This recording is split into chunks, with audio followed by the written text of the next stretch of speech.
अपन जाणून घेऊया। सर क्या कहेंगे आप भारत आदिवासी पार्टी के माध्यम से जो चुनाव रहे, आप विधायक माने जाते हो, तो आप यहाँ जो महाराष्ट्र में आए, क्या कहेंगे आज महाराष्ट्र में आदिवासी पार्टी वंचित बहुजन आघाड़ी और आपकी युति, आप क्या कहना चाहोगे?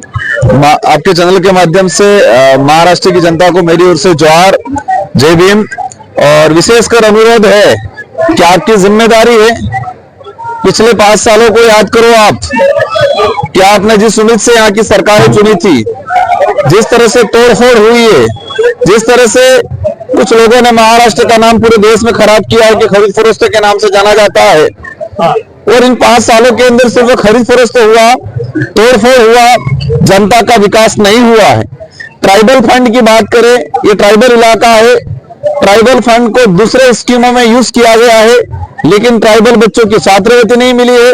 ट्राइबल इलाके में डेवलप की बात करें, एजुकेशन की बात करें, हेल्थ की बात करें, और यहाँ पर रिजर्वेशन का जो मामला लंबे समय से पेंडिंग है, एक संविधान के 5वें अनुसूची के अनुरूप जो रिजर्वेशन पॉलिसी होनी चाहिए वो नहीं है। तो इन समस्त मुद्दों को लेकर भारत आदिवासी पार्टी मैदान में आई है, बहुत शानदार तरीके से आई है।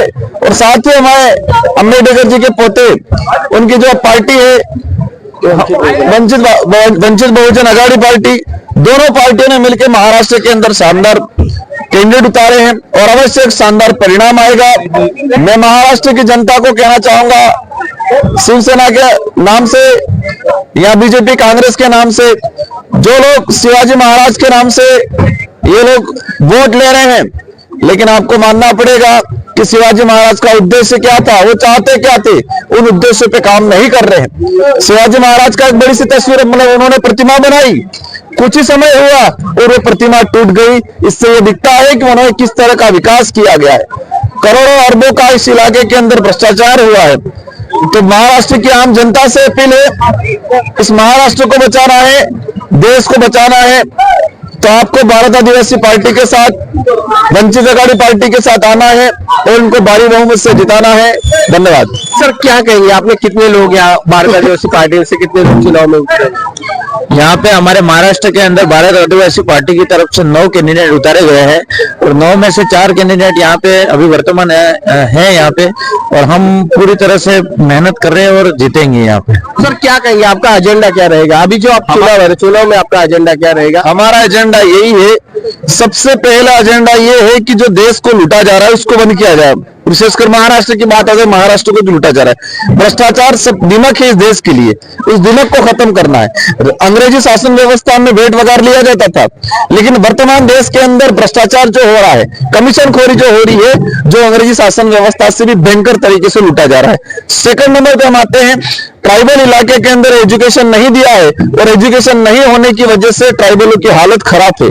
कई परिवारों से 2 वक्त की रोटी नहीं मिल पा रही है, कई परिवार उनके जमीन के इशू बन रहे। आज ट्राइबल हजारों सालों से बसा हुआ है, लेकिन उसको मालिकाना हक नहीं मिला है। आज ट्राइबल की बात करें, ये आपका एजेंडा क्या है? वही एजेंडा है हमारा कि ट्राइबलों के हक अधिकार को लेके, साथ में हमारे साथ जुड़ा हुआ माइनॉरिटी, एसटी, एससी, ओबीसी, उनको उनके आइडियोलॉजी, उनके जो हक अधिकारों को लेके, और एक इस इलाके को लेके हम लोग लंबे समय से डिमांड कर रहे हैं। बिल प्रदेश की जो डिमांड है, जो आजादी से पहले से चली आ रही है, नए राज्य की जो डिमांड है, उसको पुरजोर तरीके से भारत आदिवासी पार्टी उठा रही है। रिजर्वेशन को धरातल पे लागू कराएंगे, ट्राइबल का जो फंड है उसको इम्प्लीमेंट कराएंगे, यहाँ पर बेस्ट एजुकेशन पॉलिसी लाएंगे, साथ ही हेल्थ को लेके हमारे समुदाय, साथ ही इस इलाके में रहने वाले अन्य समुदाय को दर दर भटकना नहीं पड़े, एक बेस्ट हेल्थ पॉलिसी लाने की हमारी कोशिश रहेगी। मैडम